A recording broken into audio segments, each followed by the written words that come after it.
মুসলিম সম্প্রদায় ঈদুজ্জোহা উপলক্ষে জেলা পুলিশের পক্ষ থেকে বৈঠক।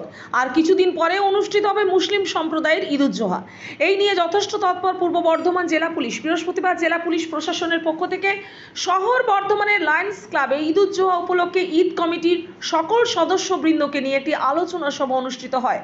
আলোচনা সভায় উপস্থিত ছিলেন অতিরিক্ত পুলিশ সুপার অর্ক ব্যানার্জি, বর্ধমান থানার আইসি দিব্যেন্দু দাস, দমকল বিভাগের আধিকারিকরা এবং ঈদ কমিটির সমস্ত সদস্য।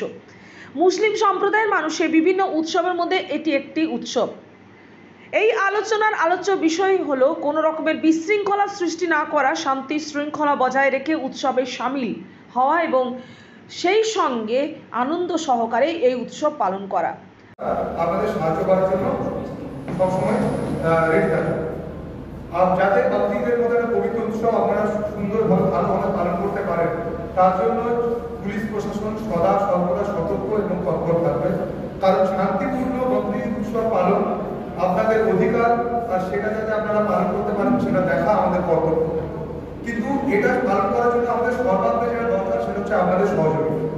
আমি শুনছিলাম বিগত বছরগুলোর কথা আমি শুনেছি যে বর্তমান অত্যন্ত শান্তিপ্রিয় অঞ্চল, এখানে সম্প্রীতি বজায় থাকে এবং কখনো কোনো অসুবিধা এর আগে হয়নি। তো আমি আশা করবো যে বিগত বছরগুলোতে পুলিশ প্রশাসন যেভাবে আপনাদের কাছ থেকে সহযোগিতা পেয়ে এসছে, এবছর আমরা যারা আছি আমরাও এই পুলিশ প্রশাসন আপনাদের কাছ থেকে সেই সহযোগিতা থেকে বঞ্চিত হব না। এবং আপনারা আমরা সবাই মিলে জেলা প্রশাসন এবং জনপ্রতিনিধি, সরকারি আধিকারিক সবাই মিলে আমরা আগামীদের যে বকরি উৎসব আছে তাকে অত্যন্ত সুন্দরভাবে এবং শান্তিপূর্ণভাবে পালন করতে সমর্থ হব। আপনাদের প্রত্যেককে পবিত্র বকরি ঈদের প্রাক শুভেচ্ছা জানিয়ে আমার বক্তব্য এখানে শেষ করছি।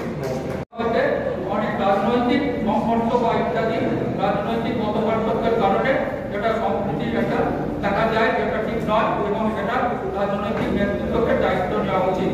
আর আমরা যারা এখন এই সমস্ত ধর্মীয় সংগঠনের আমরা পরিচালনা করি তারা খুব সম্প্রীতির সঙ্গে আমরা কিন্তু এটা মেনে চলি, যার ফলে কোনো রকম কোনো কিছু আমাদের ব্যাঘাত সৃষ্টি হয় না।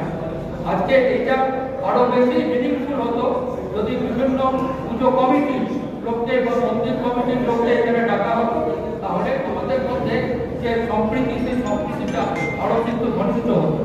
যার জন্যে কবি যেমন বলেছেন এটা কিন্তু এখন খুবই প্রাসঙ্গিক। মনে রাখবেন যে জাতের নামে পঞ্চায়েতি সব জাত জুয়ারি খেলছে জুয়া, আজই পরীক্ষা জাতির অথবা জাতের পরিবেশরা। আপনি দেখলেন যে নির্বাচন হয়ে গেল, নির্বাচনে কিভাবে এই জাতের নামে পঞ্চায়েতি হইল আপনারা দেখতে পেলেন।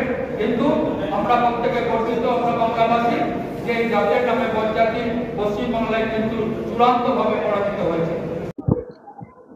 প্রতি বছরই বর্ধমান সদর থানা পুলিশ প্রশাসনের পক্ষ থেকে ঈদুল আজহাকে সামনে রেখে, যেটাকে আমরা কুরবানি বলি, সেটাকে সামনে রেখে প্রতি বছরই বিভিন্ন মসজিদের ইমাম, আমাদের ঈদ কমিটির সেক্রেটারি, বিভিন্ন ক্লাবের যারা সংগঠনের মাতা, তাদেরকে নিয়ে প্রতি বছরই উৎসবের আগে একটা আলোচনা সভার আয়োজন করা হয়ে থাকে। এবছরও বর্ধমান থানার আইসি সাহেব তিনি উদ্যোগ নিয়ে কুরবানির ঠিক আগে আজকে তিনি বিভিন্ন মসজিদে ইমামদেরকে নিয়ে মিটিং করলেন। আমাদের মিটিংয়ে আমাদের অ্যাডিশনাল এসপি সাহেব উনি ছিলেন, আমাদের ডিএসপি হেডকোয়ার্টার উনি ছিলেন, সিআই সাহেব ছিলেন এবং অন্যান্য পুলিশ আধিকারিকরাও ছিলেন। আলোচনা হলো যে যাতে আমাদের কোনোভাবে অসুবিধা না হয়, যাতে সুষ্ঠুভাবে আমরা এই ঈদুল আজহার যে কুরবানি সেটা আমরা যাতে সম্পন্ন করতে পারি। বর্ধমান এমনি শান্তিপ্রিয় শহর, আপনারাও দীর্ঘদিন ধরে সাংবাদিকতা করছেন, আপনারাও দেখেছেন যে কোনো অনুষ্ঠানে কোনো রকম অশান্তি আজ পর্যন্ত বর্ধমান শহরে হয়নি। এবছরও সুষ্ঠুভাবে সম্পন্ন হবে।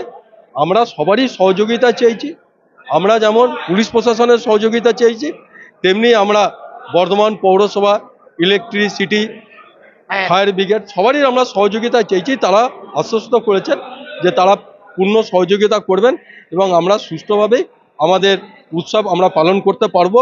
তবুও আমরা বলেছি যে যেখানে যেখানে সেন্সিটিভ এলাকা মনে হবে সেখানে পুলিশ পোস্টিং দিয়ে যাতে সুষ্ঠুভাবে হয় সেটাও ব্যবস্থা করা হচ্ছে।